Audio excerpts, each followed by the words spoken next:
Greg Hanna. Greg, what's going on, man? How are you? I am doing fantastic. How about yourself, Neil? Fantastic. And our guest today is Pat Boone. He's going to talk about Reagan. And Greg, we'll just jump right into you and say, this is a perfect timing for this film to come out. First of all, how well it did in theaters, and now, it's going to be available for everyone soon. No, it's so exciting about that, and what a fantastic person to be speaking with, Mr. Boone. So tell me, Pat, how did you find out about the Reagan project to begin with? Well, I know the producer director, Mark Joseph, for years, and he's very conservative and a wonderful producer and just a great guy. And he told me that this was eating a hole in him. He had to do a film about Reagan because there have been other projects who were disrespectful and denigrating of one of the greatest presidents, if not the greatest president we've ever had.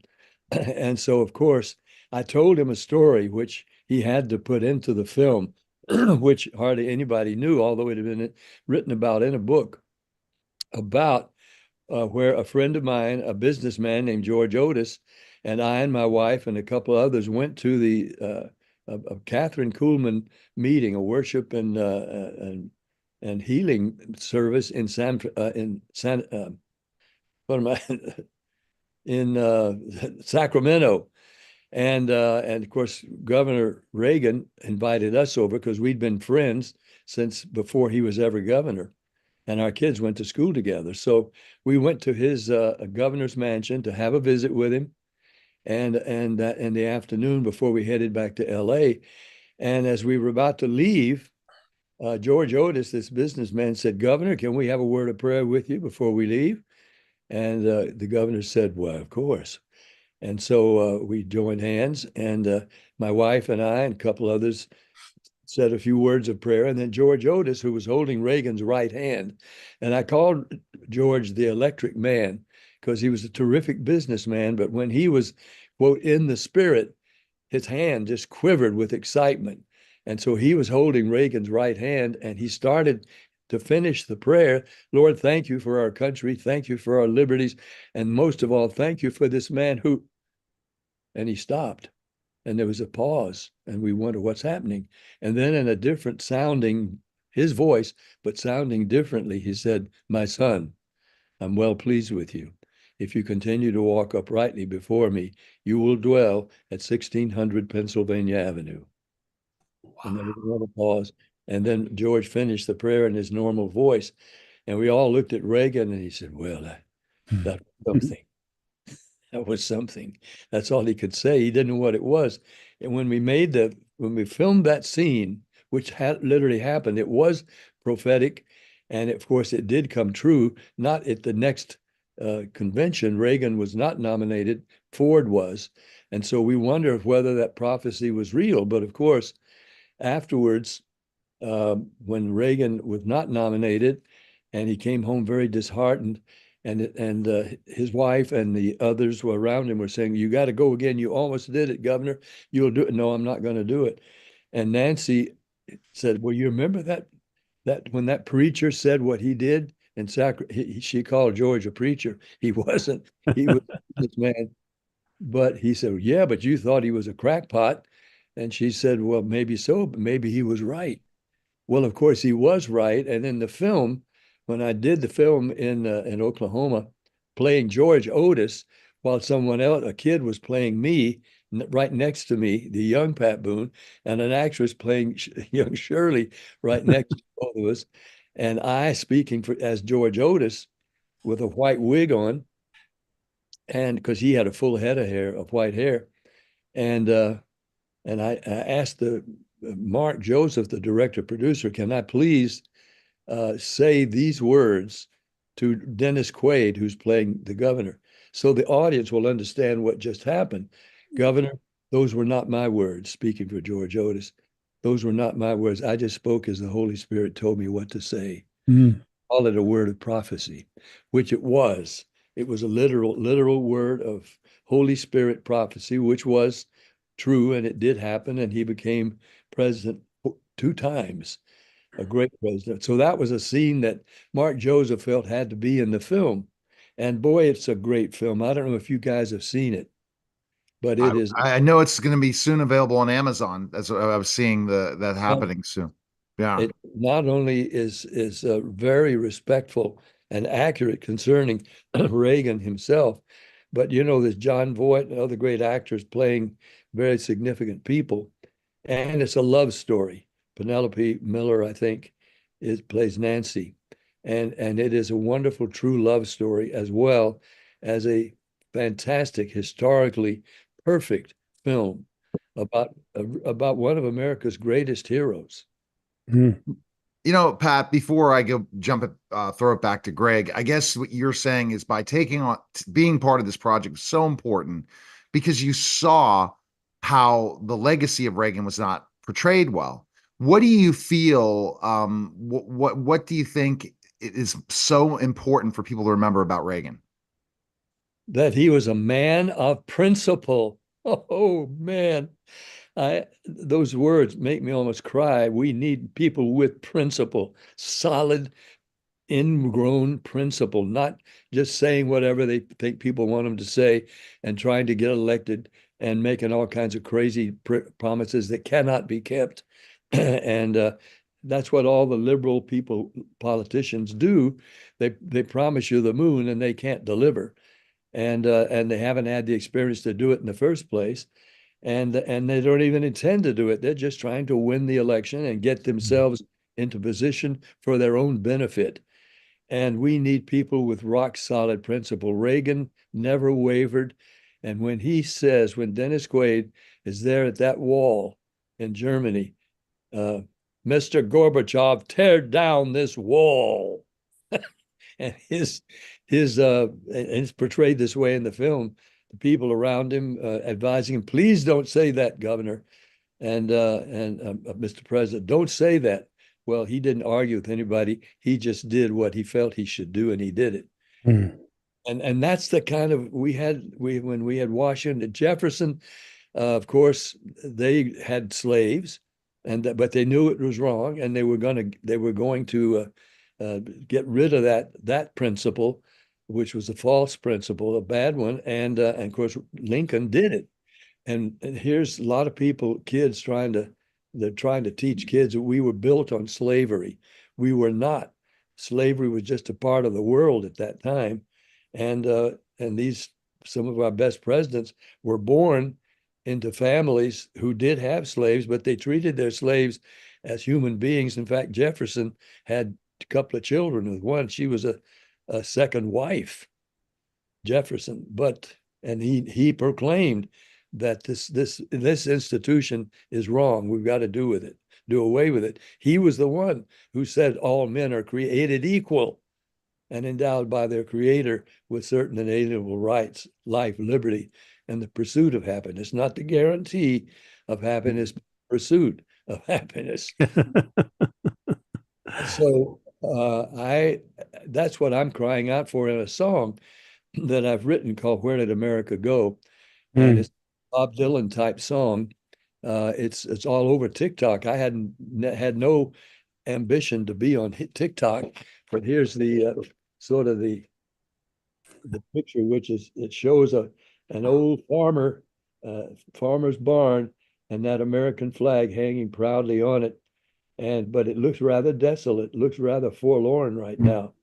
And that old flag is being, even the Supreme Court has decreed that you can spit on it, you can urinate on it. You can't do it on a dollar bill, but you can do it to the flag because it's freedom of speech, which is, and as one of my friends said, speech is when you talk, not when you defecate or when you do something else to our flag. I mean, we've got to get things sorted out and stand on truth, not on just supposition. And by the way, not on guilt by accusation. You don't have to be guilty of anything. Just have somebody accuse you of it, and automatically you're guilty. Yeah, since you mentioned what you mentioned, the thing that's confusing to me about the liberal side is that their candidate, was going to do all these wonderful things, but she's already been in the White House for over 1,400 days, and Yeah. has taken 0 steps towards any of those things that And, she's going to do. So, and her first responsibility was from Biden himself as president was go down there to the border and take care of the border, and which he had already decreed was of no effect anyway. But she never went there. And then she and Mayorkas kept saying the border is secure. They were lying through their teeth while millions were pouring over a non-existent border. And they just said the border is secure, but we want to make it more secure. I mean, this kind of stupidity is, we've accepted it. We just let it happen. And now a woman who never held office, well, she did hold an office, but not an executive position, and she never ran a business. She has no business experience, never studied economics, never studied government, as far as I know. She worked at McDonald's, and but that's, she said she did, but there's been no proof of that even. And we're gonna.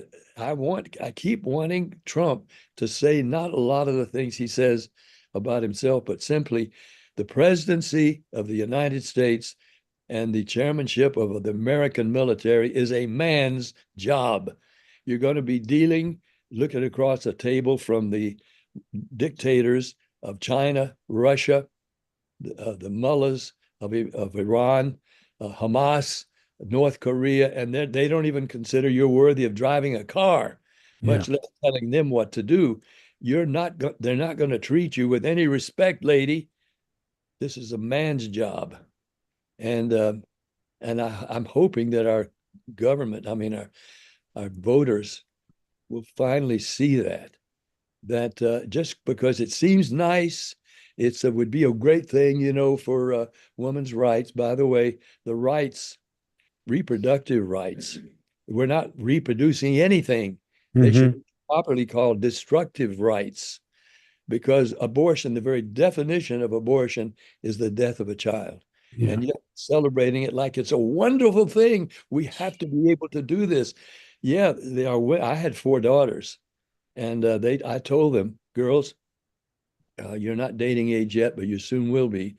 And I'm just wanting you to know, because they had seen an exhibit of a fetus in a bottle, and they came home crying, and they said it was like it was a baby in a bottle. And I said, I'm glad you saw it, because your dating years are coming soon. And if you make a mistake and you get pregnant before you're married, we will raise that child as your brother or your sister.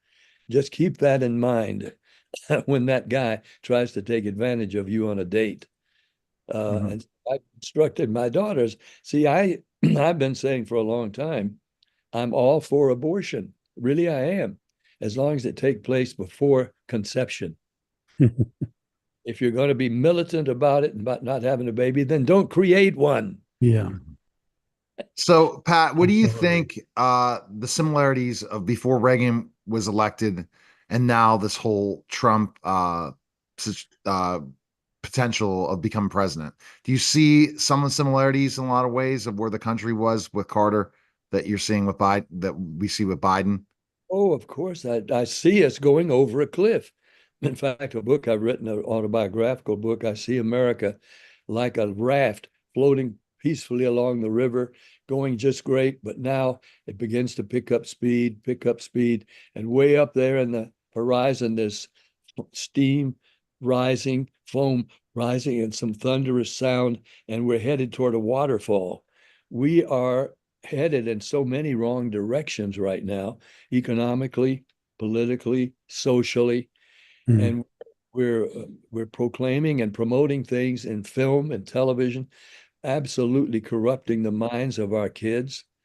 And we can't blame them when they grow up woke, because that's what they're being taught in school and amongst their friends. And even though parents can try to protect them from seeing filth on television, all they do is go to their friend's house, and the other parents are not that careful with their kids. And so everything that's rotten and bad, the kids are aware of it. And it's infiltrating, it's affecting them, of course.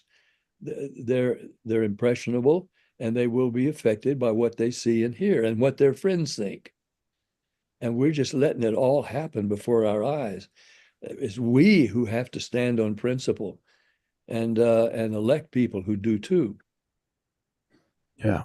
And people don't talk much about child trafficking, but, also when you do hear a few things, I've done a little research on it, and 400,000 children have gone missing under the Biden administration in that time period. And, where are they? You don't see homeless children anywhere in the country. They're not on the street anywhere. Where are they? They disappeared just out of Florida, like 100,000 out of Florida alone, and they're just gone. Nobody knows where they are. And of course, with their vanishing comes the fentanyl as well. The fentanyl or fentanyl, is it fentanyl? I guess it is. But all of these things are happening across a border that this woman kept saying it's secure. Yeah. We went there. I haven't seen it. I haven't talked to anybody about it, but it's secure. And I believe it's got to be more secure. And if they would only pass that rotten bill that lets in over another 2 million a year, then we could, we could settle this thing. Yeah, just keep letting 2 million more a year come in. And that's where we are now. And we the people that live here and have worked hard, they can't get jobs. They're being taken for less money by people who are not citizens. Now, look, yeah, riddled with problems. the similarities between former President Trump and President Reagan, what would you say the similarities are? Trump and Reagan, well, both outspoken, of course. Trump is way too outspoken to suit me. In fact, when he was just running for the nomination, and I was on the tennis court, and I knew him, and he called me on the tennis court to thank me for saying something nice about him on Fox. I said, well, I did, but did you hear it all? No, I didn't hear it. Somebody just told me you said something nice. I said, well, I wish you'd heard the whole thing. What was the rest? I said, I wish you would quit calling people names. It doesn't sound presidential. And if you want to be a president, got to start sounding like a president. And he laughed. I said, I bet your wife's telling you that. And he just laughed. Well, he's got these things, these mindsets. I tell you, with all of his faults, though, all of his faults, if you just compare the America of the Biden administration to the Trump administration, you can see where we are now. That's the Biden administration, and Harris takes full credit for it as well. But the Trump administration, we were all more prosperous. We were more free. We were more safe. He knew that even though we didn't like the way he talked and some of the things he said, which were very inopportune, and he shouldn't. And I keep trying to get somebody to write you a beautiful speech and read that speech and let that be it. That's the way you're supposed to do it. Don't just ad lib for an hour and a half and keep telling people things they've already heard 100 times before. But with his style, he still produced an America that we were proud of. So anyway, I'll crawl down off my soapbox here. Okay, because Greg, I think we have one more question. Greg, go ahead with the final question that you ask everybody. Yeah, I sure will. It's been a real pleasure and an honor to speak with you, Pat. And I love getting your insights on Trump and Reagan and the country in general. And it's right in alignment with our family and our values and our company values. So thank you for that. So tell me, Pat, what's the most important thing in life you feel you've ever learned? Where I came from. That's was the most important thing. I'm a creation of God. And when I pray, I'm in connection, just like you plug something in the wall socket, with the greatest power on earth. And when people, how did you make it with your career, with all of the things you think that are not so popular? I said, I just made God my agent. He opened the doors. And when I got opportunities which I hadn't sought, then he helped me make the most of them. And I just keep on asking God every day, well, what should I do next, Lord? and the opportunities keep coming. And this song, Where Did America Go, is the latest. I'm so proud of it, and hope you'll get a chance to hear it and play it, because it's going nuts on the internet to my amazement. But I didn't do it. I mean, God just opens doors, And that's my secret. I just stay in tune with my creator. Right. Fantastic. All right. Now I know that Reagan's already soon to be available digital download, and then later it's going to be available everywhere. Appreciate it again, Pat, for stopping by, and thank you again. Well, Thank you, Pat. you guys. Thank you that you're able to do this. I All right. tried, I didn't get it. Well, I'm going to be helping you. All right.